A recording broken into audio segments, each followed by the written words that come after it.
Well, it's well known that sound business comes from sound mind, and in order to keep that healthy state of well-being, doing exercise is often the key to making the right decisions in the office. Sport, in whatever form it takes, relieves deadly stress, and many doctors often advise business people to exercise more. Well, an event which brings sport and business together is the Arabian Corporate Games 2009, which will be taking place in April in Dubai and Abu Dhabi. Sport for Life is the company behind the Corporate Games. Their Middle East Games Director is Vicky Gregory, and she's with us on Inside Business today. Thanks for coming in. Thank you. Vicky, how long have the Corporate Games been around for? The Games have actually been around for over 20 years, believe it or not, and in 1988 they started in San Francisco. The idea behind the Games was that Sport for Life, the company, and the ethos of their company as well, believe that people should get an opportunity, those everyday people that aren't elite sports people, an opportunity to play sport with colleagues and friends in a fun atmosphere.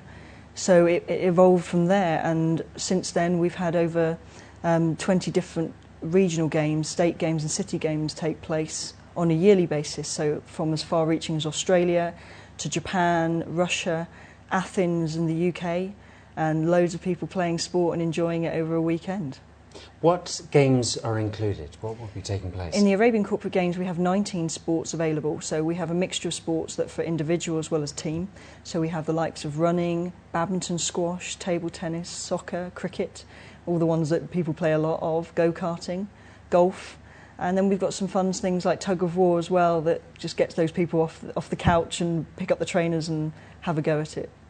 Are you of this belief that obviously doing sport is very good for business people, because it's not just about the health of an individual, but it's about inspiring the mind as well, isn't it? I think anyone that's ever done any form of sport, whether that was in school or now, it doesn't matter whether you're a businessman or not, it has so many benefits.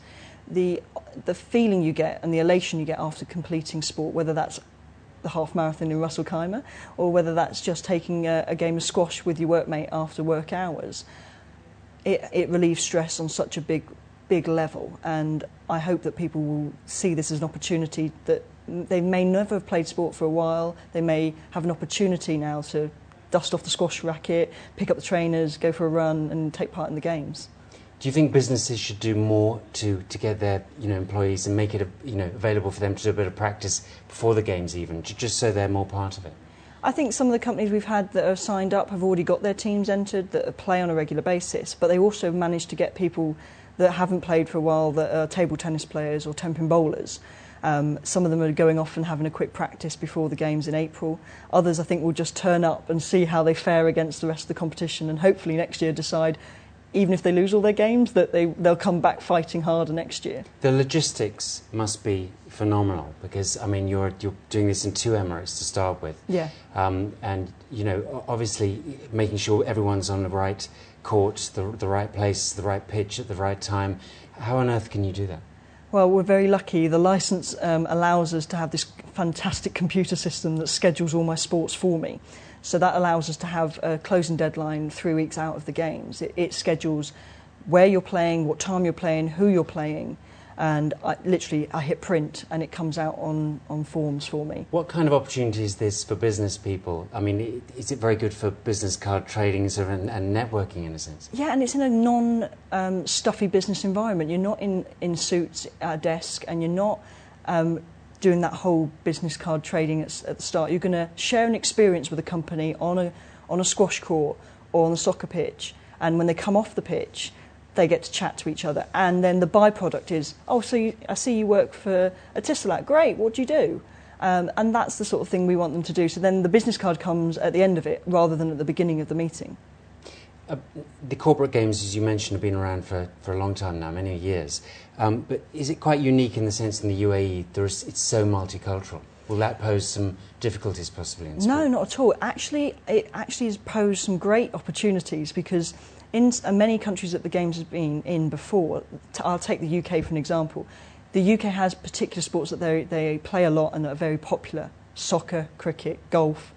Here you have such diverse range of cultures. You've got Filipinos that love their 10-pin bowling and are amazing at it. And then you've got the Indian community that are cricket mad and also very good at badminton. And then you've got the Western expats from Australia and the UK. They're into their soccer, their cricket, their rugby, any sport that they play back home. So it's interesting to see which sports that I may thought of in the beginning might not have been so popular actually have become very popular sports here. Finally, how can people get involved? They just have to log on to our website, which is corporate-games.com, and go on the list of games, click Arabian. All the entry forms are there, the brochure's there, all the rules and format are there. They simply fill in the form and they send it to us. Well, we'll be watching it closely. Thanks a lot for coming in today, Vicky. Thanks very much. Thanks. Well, there we are. That's it for this edition of Inside Business. You can contact us, as ever, by writing to ib@city7tv.com. But for now, from all of us on the business team, goodbye. We'll see you again soon.